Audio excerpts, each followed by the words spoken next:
কাঞ্চননগরে ভয়াবহ অগ্নিকাণ্ডে নিঃস্ব ৭ পরিবার।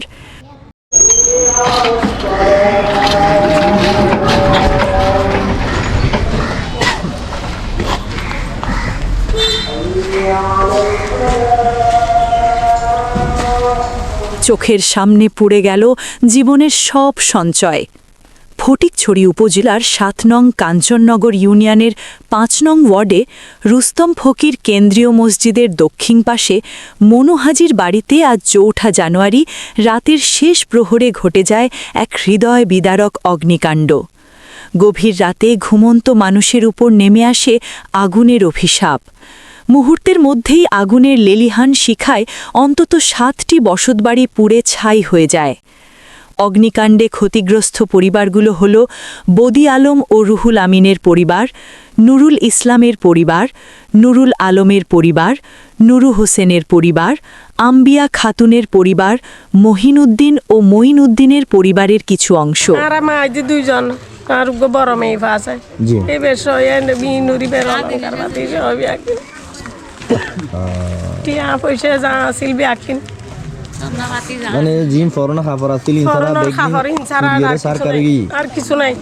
স্থানীয় সূত্রে জানা যায়, আগুনের তীব্রতায় ঘরবাড়ির পাশাপাশি নগদ অর্থ, স্বর্ণলঙ্কার, আসবাবপত্র, শিক্ষার্থীদের বই খাতা, গুরুত্বপূর্ণ কাগজপত্র এবং দৈনন্দিন জীবনের প্রয়োজনীয় সব সামগ্রী সম্পূর্ণভাবে ভস্মীভূত হয়ে গেছে।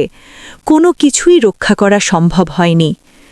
ঘটনাস্থলে গিয়ে দেখা যায়, খোলা আকাশের নিচে বসে আছে অসহায় পরিবারগুলো। চোখে তাদের অসীম শূন্যতা, মুখে নিঃস্বতার নীরব আর্তনাদ। শিশুদের কান্না আর বয়স্কদের হতভম্ব দৃষ্টি যেন পুরো এলাকাকে ভারী করে তুলেছে।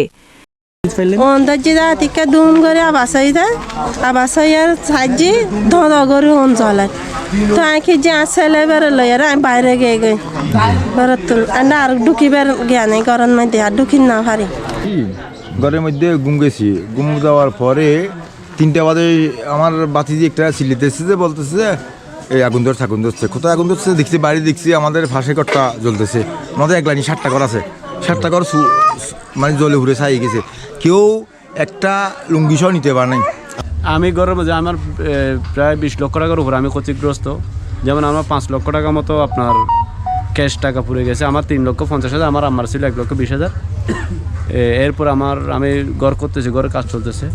আমি বাইরে ওমান থেকে প্রায় আমার ঘরের সরঞ্জাম, আমি লক থেকে শুরু করে প্রায় 5 লক্ষ টাকা সামান, যেগুলো ক্যাশ চলে গেছে। আরও অনেক সামান, আমার সামানের কোনো শেষ নেই পুরো ঘরের। তো এইভাবে আমি নিজে মনে করেন 20 লক্ষ টাকার ওদিকে মনে করেন ক্ষতিগ্রস্ত। আর এখানে যে পরিবারগুলো আছে, একটা লোক একটা কালা সুতা নিয়ে বের হতে পারে না। ক্ষতিগ্রস্ত বদি আলম কান্না জড়িত কণ্ঠে বলেন, আমার জীবনের সব কিছু এই ঘরেই ছিল, চোখের সামনে সব শেষ হয়ে গেল। এখন স্ত্রী সন্তান নিয়ে কোথায় যাব, কি খাবো, কিছুই বুঝতে পারছি না।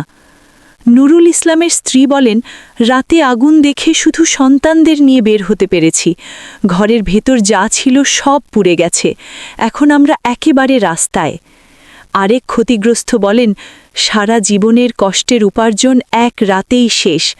আল্লাহ ছাড়া এখন আমাদের আর কেউ নেই। এই ভয়াবহ অগ্নিকাণ্ডে ক্ষতিগ্রস্ত পরিবারগুলোর অপূরণীয় ক্ষতি হয়েছে, যা তাদের পক্ষে এককভাবে সামাল দেওয়া প্রায় অসম্ভব। বর্তমানে তারা খাবার, পোশাক ও আশ্রয়ের চরম সংকটে দিন কাটাচ্ছেন। এমতাবস্থায় সমাজের বিত্তবান ব্যক্তি, স্থানীয় প্রশাসন, জনপ্রতিনিধি এবং বিভিন্ন মানবিক ও স্বেচ্ছাসেবী সংগঠনের প্রতি উদাত্ত আহ্বান, এই অসহায় পরিবারগুলোর পাশে দাঁড়ান। জরুরি ত্রাণ, খাদ্য, পোশাক ও পুনর্বাসনের ব্যবস্থা করা এখন সময়ের দাবি। মানবিক সহানুভূতি ও সম্মিলিত উদ্যোগই পারে এই আগুনে পুড়ে যাওয়া মানুষদের জীবনে আবার আলো ফিরিয়ে আনতে।